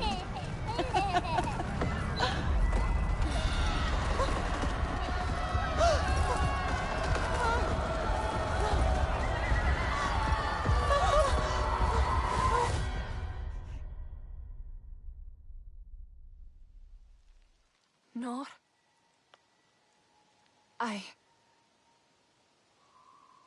I remember it all. What do you mean? I was in my mother's arms. Her smell is still on the blanket I found. She wrapped me in it as a child. It took me back. We played at the feet of our parents. The last time we were all together. I've seen it in my dreams. The happiest I've ever been. Yes. Happy. Holly was there. Mother was smiling. But then she looked scared. She shielded me, and then it went dark. We need to know what happened next. Yes. And Alma, how does she fit into all of this? She has questions to answer. But first, I should tell Anufi that she didn't poison the Sarantu. It was the RDA all along. And someone from the Kametire helped them. The Kametire will be free from this betrayal at last.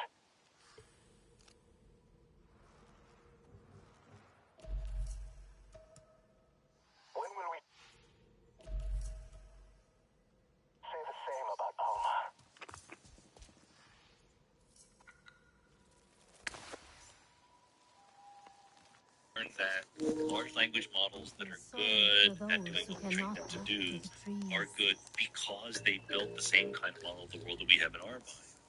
Or that they're good despite not having that model. Either one of these is an amazing thing. I just don't think the data are clear on which one is true. I think I have some sort of intellectual quality about the whole thing because I was humbled by several stages in the machine learning development in the past 20 years. And I just would never have predicted that LLMs, the way they're trained, and the scale of data they're trained, would be as impressive as they are. Mm-hmm. And that's where intellectual humility steps in, where my intuition would say something like with Melanie, where to have very sort of concrete common sense reasoning, symbolic reasoning type things in a system in order for it to be very intelligent. Here, so Damn. do train on the next prediction, essentially. I just have conception. What were you searching up on Reddit? Just completely, not completely, but humbled, I should say. Look, and I think that's perfectly fair. I also was, I will say pleasantly, but I don't know if it's pleasantly or unpleasantly, but factually surprised by a recent rate of progress. Clearly, some kind of phase transition, percolation has happened. At least you have a mansion to stay in. Whether it's alone or not, at least you got that mansion. Imagine if you didn't have your own crib. The mechanism by which that improvement happened. Just imagine how much worse it would be if you didn't have your own crib. But part of intellectual humility is to say maybe there are other. I was chatting with the CEO of Anthropic, Dario Manenzo, behind Claude, and that company, some of the AI companies are really focused on expanding the scale of compute. Unfortunately, raindrop, 3 grams of salt, up to 100 times more potent than morphine, the tiniest amount of illegal fentanyl in context. So if we assume that AI is not data limited, but is compute limited, you can make the system much more intelligent by using more compute. So let me ask you, almost on the physics level, you think physics can help expand the scale of compute and maybe the scale of energy required to make that compute happen? Yeah, 100%. I think this is like one of the biggest things that physics can help with, and it's an obvious kind of low-hanging fruit situation where the heat generation, the inefficiency, the weight of existing high-level computers is nowhere near the efficiency of our brain. It's hilariously worse. And we kind of haven't tried to optimize that part on that frontier. I mean, your laptop heats up when you're sitting on your lap, right? Yeah, having kids is like the most ultimate goal as a human being. In the world of physics, the capability You gotta spread your seed, spread your last name. Gotta make sure your last name goes on without you. Nuclear fusion? I am cautiously optimistic, excited to be too strong. I mean, if Having a kid is like the final mission in life. we really tried solar power, it would also be great. Well, and then raising it, obviously. Raising it to be a good human. Humanity on Earth would be just if the entire surface of Earth is covered in solar panels and data centers. Why would you waste the surface of the Earth with solar panels? Put them in space. Sure, you can go to space, yeah. Space is bigger than Earth. Yeah, just solar panels everywhere. Yeah. I like it. We already have fusion. It's called the sun. Yeah, that's true. And there's probably more and more efficient ways of catching that energy. Sending it down is the hard part. Absolutely. But, Yeah. That's an engineering problem. Yeah. But I just wonder where data centers, the compute centers, can expand to. If that's the future, if AI is as effective as it possibly could be, then the scale of computation will keep increasing. And perhaps it's a race between efficiency and scale. There are constraints, right? You know, there's Shit, you might as well. damage to the environment before it's not worth it anymore. So, yeah, I think that's a new question. In fact, it's kind of frustrating because we get better and better at doing things efficiently, but we invent more things we want to do faster. I'm honestly surprised you don't have a kid yet. I would have thought by now you probably would have already had one. Things work in various ways. I mean, that's the dance of humanity, where we're constantly creating better technologies that are potentially causing a lot more harm. And that includes for weapons, that includes AI used as weapons, that includes nuclear weapons, of course. That we haven't destroyed human civilization yet, given the major point we're in out there. Look, I'm with you. Between nuclear and bioweapons, it is a little bit surprising that we haven't caused enormous devastation. Of course, we did drop two atomic bombs in Japan. Imagine you had one with Laura. It could be much worse. That shit would have been crazy. Like there's speaking of quantum fields, there's like a field of goodness within the human heart that like in some kind of game theoretic way we create really powerful things that could destroy each other, and there's greed and ego and all this kind of power hungry dictators that are at play here in all the geopolitical landscape, but we somehow always like don't go too far. Yeah, but that's exactly what you would say, right? People would go too. Homie said no comment. Hope you're ready So for the you're, noise. like I mentioned, associated with Rowdy South lot, Institute. so I I just would love to take a stroll Sounds like fun to me. the We have landscape not of had ideas enough of that. there. So they look at complexity and all kinds. You are back? I What thought do you you were think lost about to the the emergence other. of complexity So, from simple the things experiment to worked. interacting simple? Now that is interesting. Yeah, it worked. But what's happening here? Everything is bad. She's in the circle of ancestors, searching. And everyone is asking why. And Mokasa, I think Slow it's down. a fascinating topic. Who That's is in why the I'm circle of thinking about these things ancestors? these days rather than Luffy, papers that I've seeing described to you before. Sodden to you, alive. It awoke something in her. She's an Awa, scouring her memories to find why you are alive. But it's been days now. I said, like, what is a chance? I have Einstein news. guessed right. Stephen Weinberg Maybe guessed right. But Mokasa this was is right. a very small She number was of too times fragile. guessed right.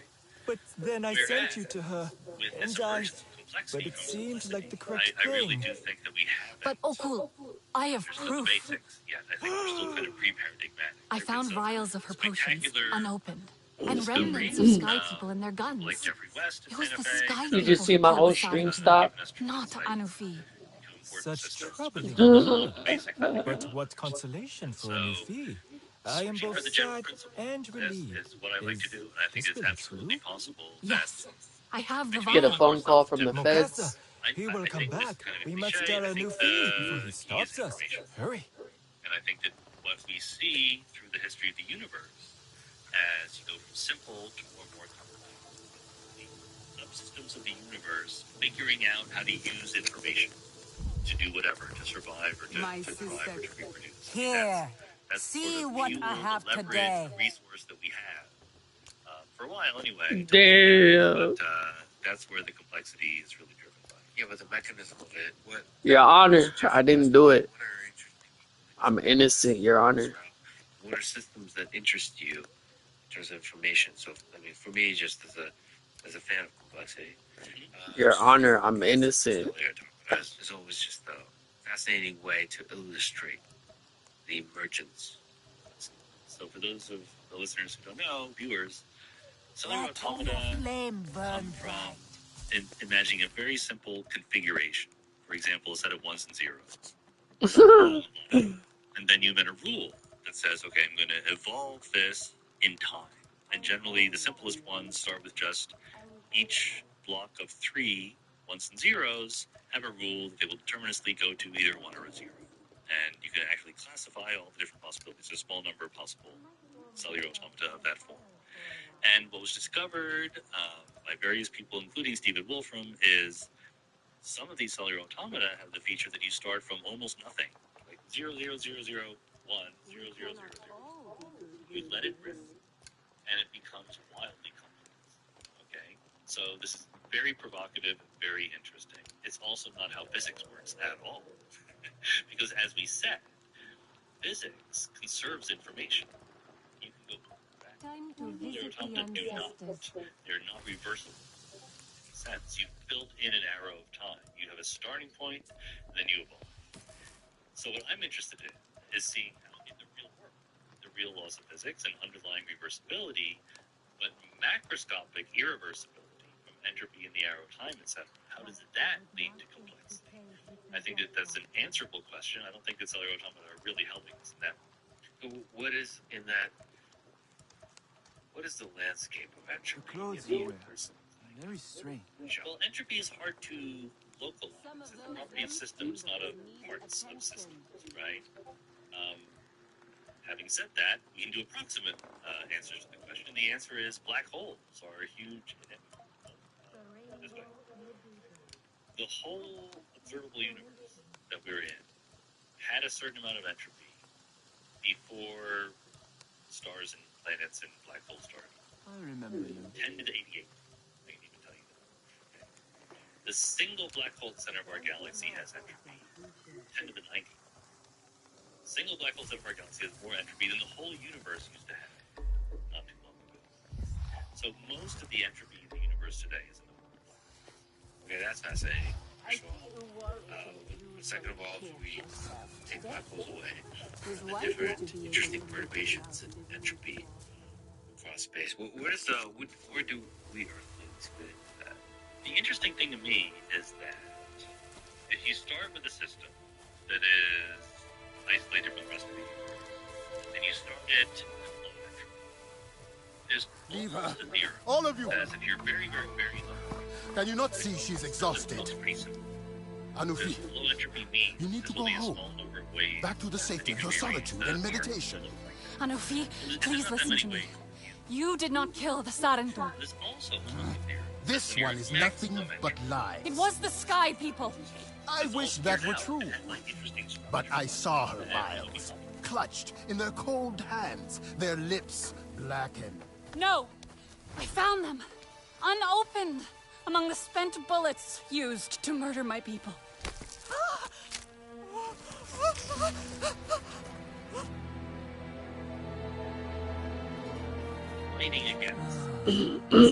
Alright, brother. Appreciate you stopping by the stream, man.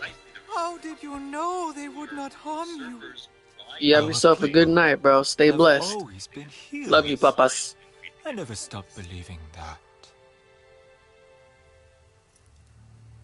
It was you who found the evidence that condemned me, Mokasa.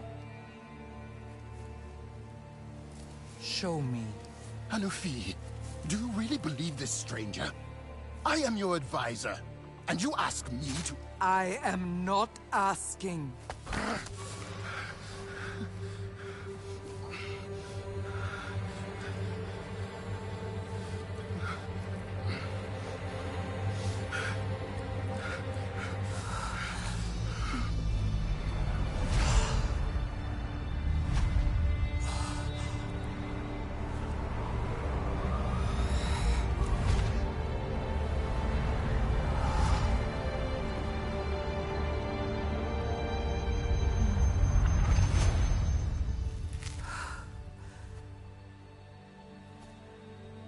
I've seen enough. Mokasa, it was you who gave up the Sarantu. It was their children or ours. I had no choice. I carried the burden. Unable to connect to Ewa, to hide our truth. And now you judge me? You made us doubt our traditions, our purpose. I saved you! You killed them! An entire clan! Our friends!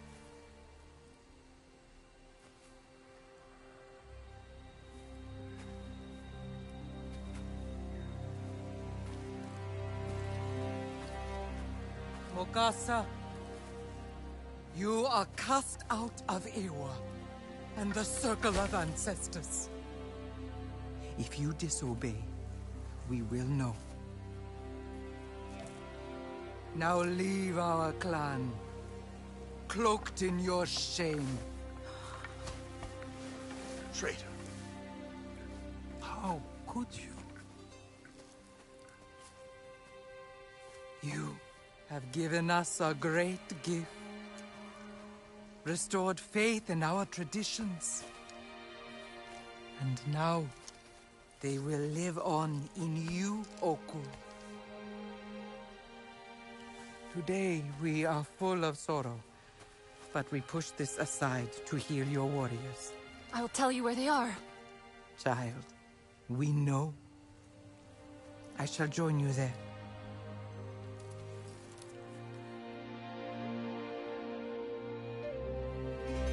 So good to see you. Are you hungry? Walk with me, please. My head feels full. So much to take in.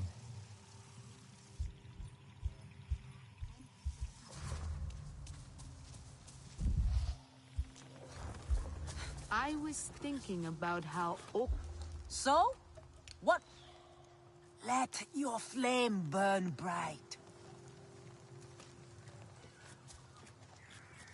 So? What is it you need?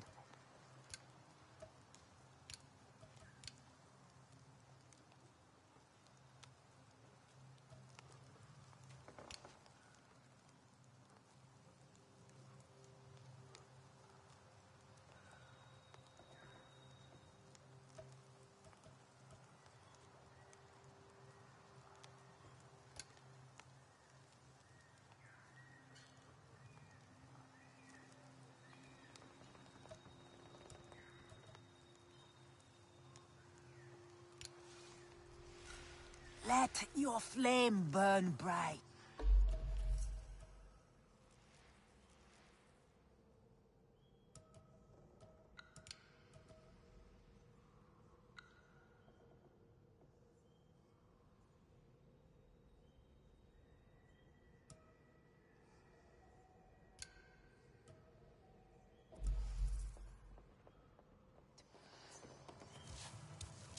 Excuse me, please.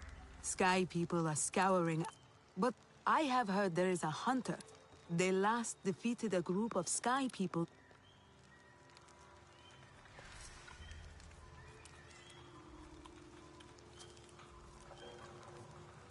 The beautiful mushrooms and mosses return to the clouded forest.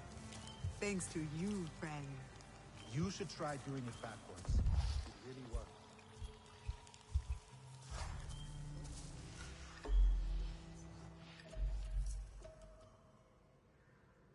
Trouble may follow that stranger. Who knows?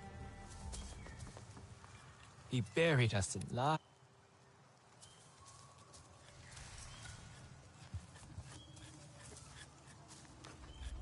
Here. Let your flame burn bright. Oh, good. You came back.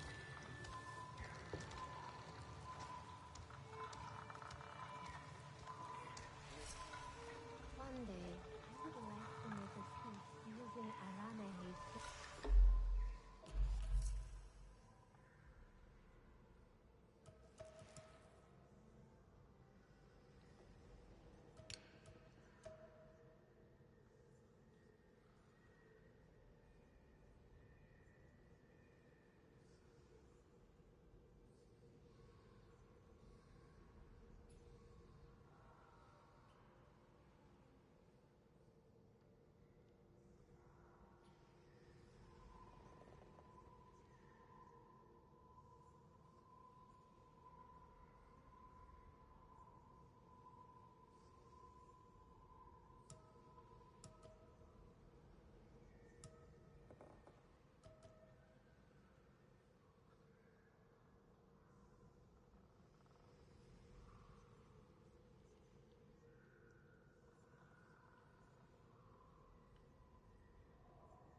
Hey there. Let me see what I can share.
Be well.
I can already feel hope. I might warm myself by the fire for a while. This is a new beginning. Faces we have not seen for so long are back in the hollows. Thank you for helping our Cometire kin find their way home. But there are still more who do not know of Anufi's return yet.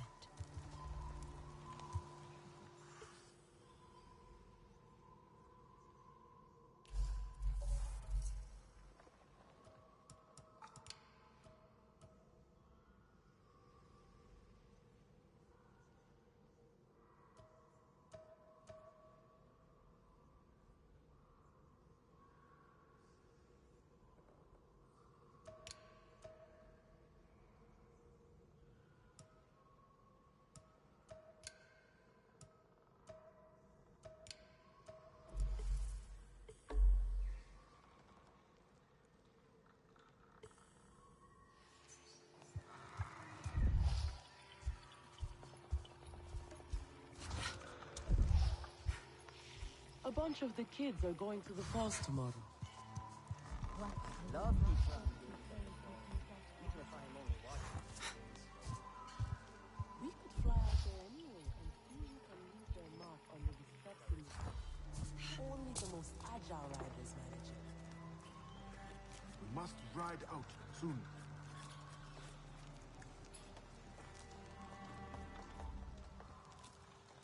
I remember you from before.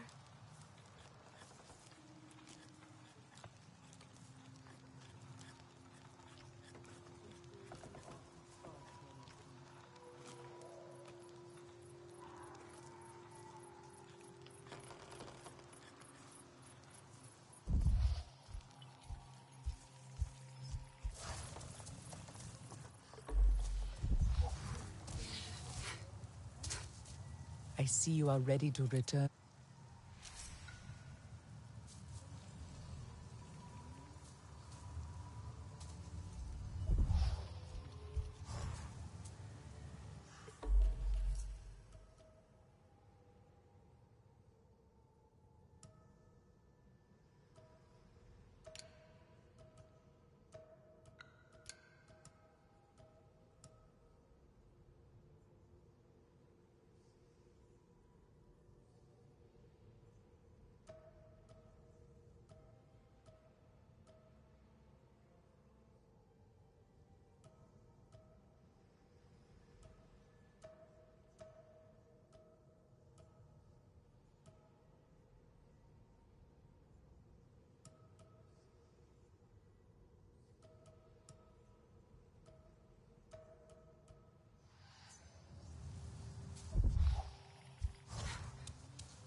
That last battle.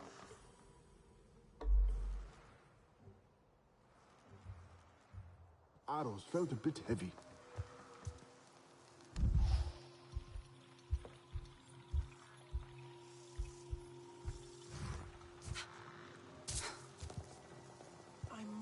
Faces we have not seen for so long are back in the hollows.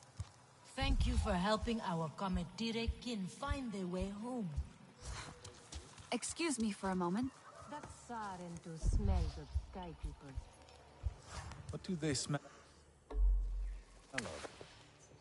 Like metal, and I do not know things not of the forest.